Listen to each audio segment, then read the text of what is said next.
शिव चर्चा, शिव जागरण का फल।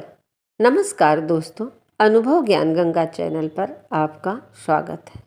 तो दोस्तों, आइए आज सुने शिव चर्चा की एक कहानी, जिसमें शिव जी के लिए जागरण करने की कहानी बताई गई है। आइए सुने कहानी। कपिलपुरी में यज्ञदत्त नामक एक ब्राह्मण रहता था। उसे एक पुत्र उत्पन्न हुआ, जिसका नाम उसने गुणनिधि रखा। बालक बड़ा बुद्धिमान और चतुर था। 8 वर्ष की छोटी सी आयु में उसने बहुत सी विद्याएं सीख ली थी, परंतु वह कुमार्ग में पढ़कर अपने धर्म और कर्म से भटक गया। वह जुआरी, खेल कूद में संलग्न और गाने बजाने वाले का साथी बन बैठा।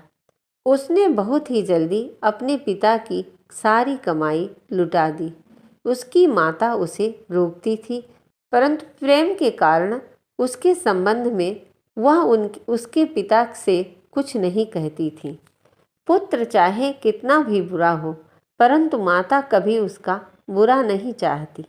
यज्ञदत्त जब कभी भी घर आकर अपनी पत्नी से गुणनिधि के बारे में पूछता कि इस समय गुणनिधि कहाँ है, तो वह सदा झूठ बोल देती थी और कह देती थी घर पर ही है, और कह देती थी कि घर से बाहर गया हुआ है, या तो वह कहीं स्नान आदि कर रहा है या देव मंदिर में बैठकर भगवान का पूजन कर रहा होगा।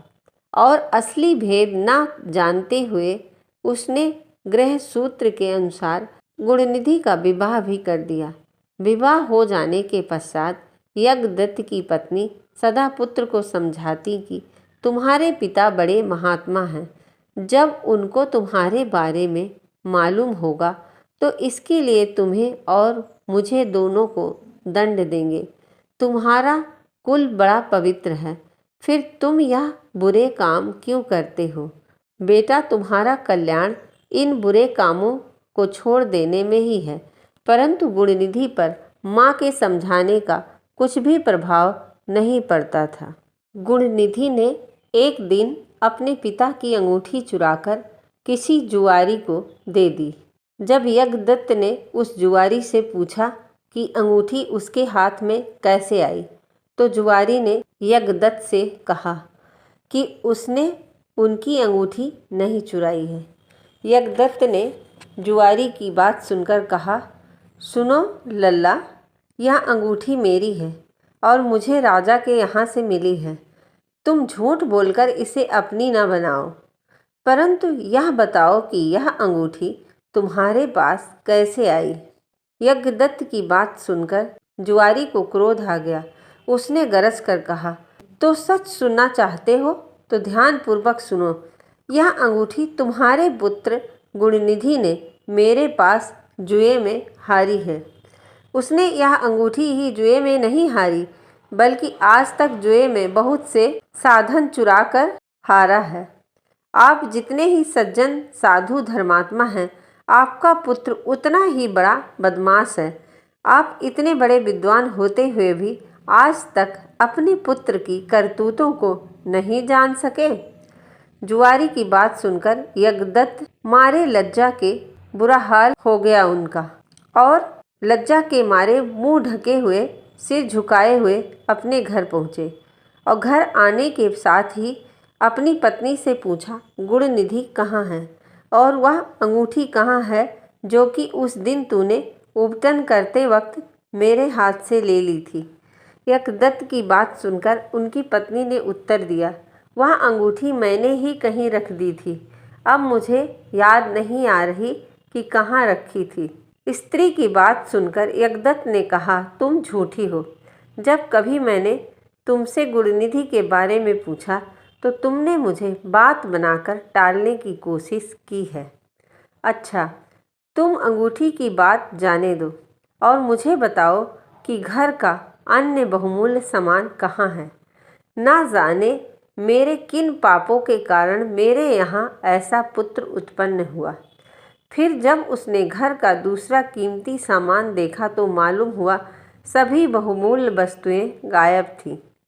तब यज्ञदत्त ने हाथ में जल लेकर पत्नी और पुत्र को तिलांजलि दे दी और एक ब्राह्मण की कन्या से अपना दूसरा विवाह भी कर लिया। जब गुणनिधि को मालूम हुआ कि उसके पिता सारा भेद जान गए हैं और उन्होंने उसे और उसकी माँ को तिलांजलि दे दी है, तो उसको बहुत दुख हुआ। वह अपनी करनी पर पछताने लगा। वह भूखा प्यासा एक शिव मंदिर के पास आकर बैठ गया। उस दिन शिवरात्रि का व्रत था। लोगों ने शिव का पूजन किया, फिर तरह तरह के पकवान तथा खाद्य सामग्री उन पर चढ़ाई, यानी शिव जी पर चढ़ाई। जब लोग भगवान का पूजन आदि करके मंदिर में ही सो गए, तो गुणनिधि ने मंदिर के भीतर प्रवेश किया और खाने पीने का सामान उठाकर बाहर की ओर भागा।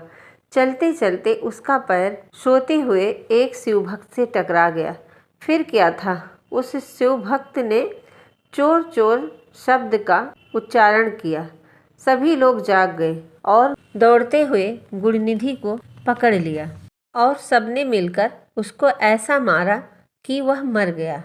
उसके मरने के साथ ही यमदूतों ने उसे घेर लिया और निर्दयतापूर्वक उसे मारने लगे। उधर भगवान सदाशिव ने अपने गणों से कहा, गुणनिधि बड़ा पापी, दुराचारी और कुकर्मी है, फिर भी उसने शिवरात्रि का व्रत रखकर जागरण किया है, हमारे पूजन को देखा है, हमारे दर्शन किए हैं। दीपक से लिंग के शरीर पर गिरती हुई छाया की इसने निवारण किया है। रात्रि में अपना वस्त्र फाड़कर उसमें बत्ती डाली है। प्रसंग बस इसने हमारे गुणों का श्रवण किया है। ऐसे ही और धर्म कार्य किए हैं। अतः वह हमारे लोक को आएगा। उसके पश्चात यह कलिंग देश का राजा होगा। तुम लोग वहां जाकर गुणनिधि को यमदूतों के बंधन से मुक्त करो, क्योंकि हमने उसे अपना लिया है।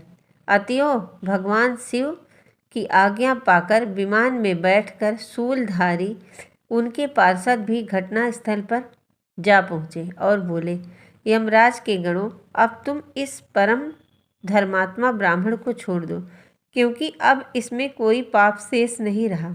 यमदूतों ने भगवान श्री सदाशिव के पार्षदों से कहा, यूँ तो आपकी आज्ञा हमारे सिर माथे पर, मगर यह तो दुष्ट महापापी कुकर्मी, मांस तथा मदिरा का प्रयोग करने वाला, पर स्त्री तथा वैश्यागामी, माता पिता की आज्ञा न मानने वाला चोर तथा जुआरी है। हम लोग इसलिए इसको लेकर जा रहे हैं। यमदूतों की बात सुनकर सदाशिव के पार्षदों ने कहा, तुम मूर्ख हो, यह ब्राह्मण पापी नहीं है। इसका सबसे बड़ा धर्म तो यह है कि इसने पुराना कपड़ा जलाकर शिवालय में प्रकाश किया, रात्रि भर जागरण किया। स्थिर चित्त से शिवालय के द्वार पर बैठकर इसने भगवान श्री सदाशिव के पूजन को देखा और हरि कीर्तन को सुना। इसलिए भगवान श्री सदाशिव की इच्छा अनुसार यह राजा बनाया जाएगा। और इस प्रकार के कहने के पश्चात भगवान श्री सदाशिव के पार्षद गुणनिधि को अपने साथ ले गए। यमदूतों से मुक्ति पाकर गुणनिधि भगवान श्री सदाशिव के पार्षदों के साथ विमान में चढ़कर शिवलोक को गया। यमदूतों ने जाकर सारा वृत्तांत यमराज से कहा, जिसे सुनकर यमराज ने कहा, जो व्यक्ति भस्म रमाए हुए हो, रुद्राज की माला धारण किए हुए हो, शिवलिंग का पूजन करता हो, श्री सदाशिव के गुणों का गान करता हो, चाहे छल से ही सही, उसके पास बिल्कुल भी ना जाओ। यमराज ने भगवान श्री सदाशिव को प्रणाम करके कहा, आप इस अनजाने दोष को क्षमा कर दीजिए प्रभु।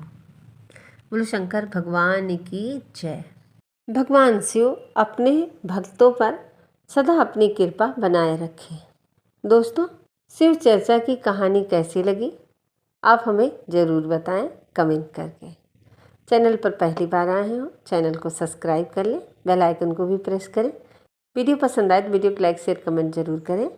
इसी तरह की वीडियो पाने के लिए चैनल को सब्सक्राइब ज़रूर करें। Thank you so much. Her her Mahadev.